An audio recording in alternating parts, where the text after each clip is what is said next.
Padang, Sumatera Barat. Urip randa dheweke duwé anak lanang sing jenenge Malin Kundang. Wiwit cilik, Malin Kundang wis biasa nindakake macem-macem pekerjaan sing ngasilaken duit. Nanging upah sing ditampa mung cilik.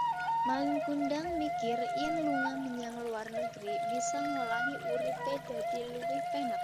Dheweke langsung njaluk restu marang Mbokek. Mbok, malin njaluk restu marang simbok yen malin ngarep kerja nang negara liya.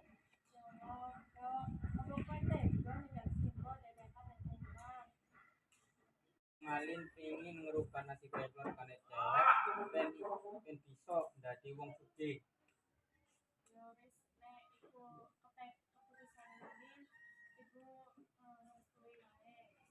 Mbok, dongakne malin supaya bisa selamat lan sukses sampai tujuan akhir.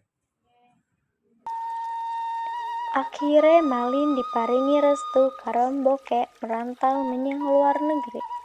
Ing perantauan, Malin ngenang cah ayu sing jenenge Eli. Eli iku anake bakul sing sugih lan jebule Eli uga seneng karo Malin.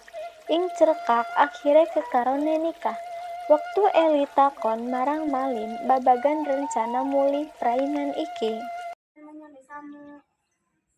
Kanggo opo kowe nang desaku? Pak, aku pengen menyang umam ke suku cilik. Aku ngomong kamu boleh bantuin enggak?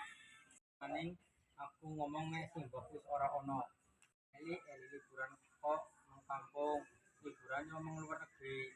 Nah, aku pengen ngomong-ngomong Nusantara suku sampai dalam rumahmu. Kalau kudu menyang desamu. Kok menyang desaku, dhewek kudu tetep nang omah. Seuwise perang cukup suwe, Malin akhire setuju karo panjaluke bojone. Dheweke arep menyang kampung halamane numpak prau. Nalika iku, mboke Malin lagi mikirake anake sing wis janji arep bali menyang kampung halaman sauwise entuk kerja ing luar negeri. Banjur ujug-ujug ana wong wadon lan lanang teka kanthi rai lan suarane sing nuduhake rasa bunga. Kanthi tujuan menehi kabar marang Mboke Malin yen putrane Malin wis bali. Malin kaget banget nalika weruh ana kapal gede banget ing pinggire sing ana Malin Kundang lan bojone.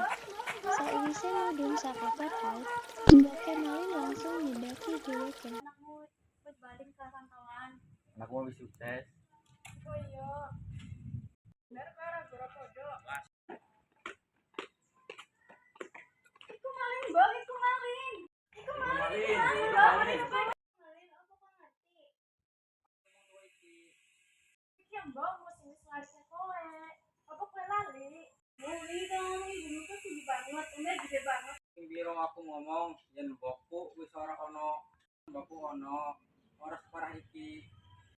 Ya Tuhan, kenapa ingkang kedudukan datang anak kula Malin? Kenapa Malin berubah sawise sekian dangu? Tuhan, Kala suwe hawane ing tengah sagara pang cerah ujug-ujug dadi peteng.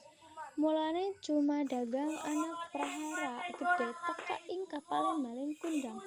Langsung kapale remuk banjur ombake nimbruk ning pantai sing sedherekan bisa dideleng reruntuhan kapal sing dadi watu sing asale saka kapale Malin Kundang.